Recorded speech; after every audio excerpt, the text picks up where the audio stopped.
रेणुका की शादी कुछ ही दिनों पहले शास्त्री नगर में हुई थी। रेणुका बहुत ही आलसी लड़की थी।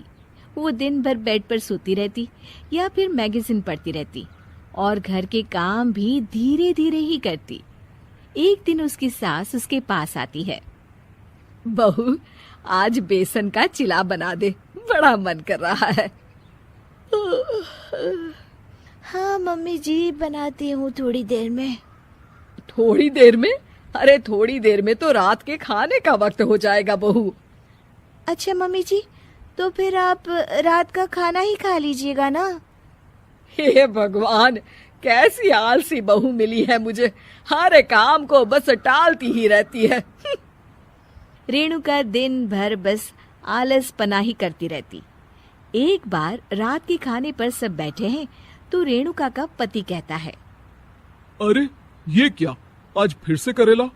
रेणुका, हफ्ते में तीसरी बार ऐसा हुआ है कि करेला बन रहा है। कुछ भी बना लिया करो।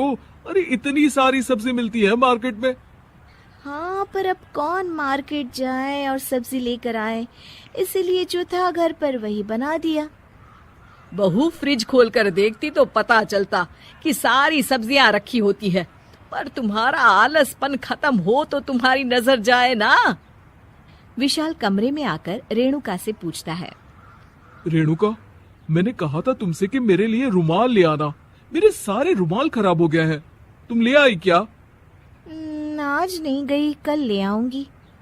ओफो, पिछले 4 दिनों से मैं यही सुन रहा हूँ। बिना रुमाल के ऑफिस जाना पड़ रहा है। तुम तो बहुत ही आलसी होती जा रही हो रेणुका। आपको रुमाल की जरूरत है ना, तो खुद ही खरीद लीजिए ना। हाँ, अब वही करूंगा। तुम्हारे भरोसे बैठा रहा तो कुछ नहीं होगा। एक दिन दरवाजे पर बेल बज रही होती है और रेणुका सोफे पर बैठी होती है, पर आलस में दरवाजा खोलती ही नहीं। अरे बहू, कितनी देर से बेल बज रही है? क्या कानों में रुई डालकर बैठी हो जो सुनाई नहीं दे रही बेल? मम्मी जी, अब आप आ ही गई है तो आप ही खोल दीजिए ना दरवाजा। क्यों मुझे ताना मारकर और देर कर रही हैं? अरे वाह, उल्टा चोर कोतवाल को डांटे। सास दरवाजा खोलती है तो उसकी पड़ोसन दरवाजे पर खड़ी होती है। दरवाजा खोलने में इतनी देर क्यों हो गई? सब सो गए थे क्या? और ये भी कोई वक्त है क्या सोने का? हाँ? अरे नहीं नहीं, ऐसी कोई बात नहीं है। आइए आइए, आप लोग अंदर आइए। ओफो, इन सबको भी अभी आना था। अब मम्मी जी लगा देंगी मेरी ड्यूटी किचन में। बहू पकोड़े तल दे, बहू चाय बना दे। अरे बहू, सो गई क्या? कब से आवाज दे रही हूँ, जा चाय बना कर लिया। हाँ मम्मी जी, अभी जाती हूँ थोड़ी देर में। सास रेणुका को आंख दिखाती है।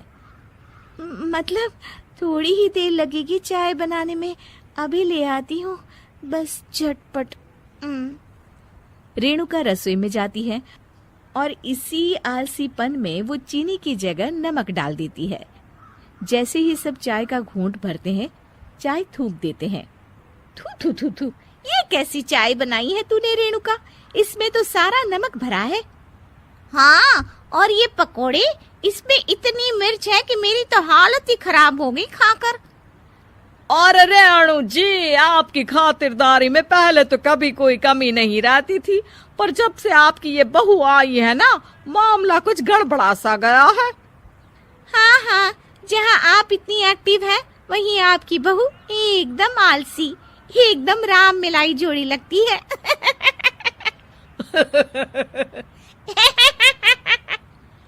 अच्छा जी, चलते हैं अब। नमक वाली चाय पिलाने के लिए बहुत बहुत शुक्रिया। सब वहां से चले जाते हैं। अरे तूने तो मेरी नाक ही कटा दी बहू। वे लोग क्या सोच रहे होंगे मेरे बारे में? मम्मी जी, मैंने तो शक्कर ही डाली थी, पता नहीं नमक कैसे बन गई शक्कर। शक्कर नमक नहीं बना बहू रानी, तुम्हारा ये जो आलसपना है ना, ये उसी का नतीजा है। सॉरी मम्मी जी, अब मैं ये आलसपन छोड़कर सारे काम अच्छे से मन लगाकर करूंगी।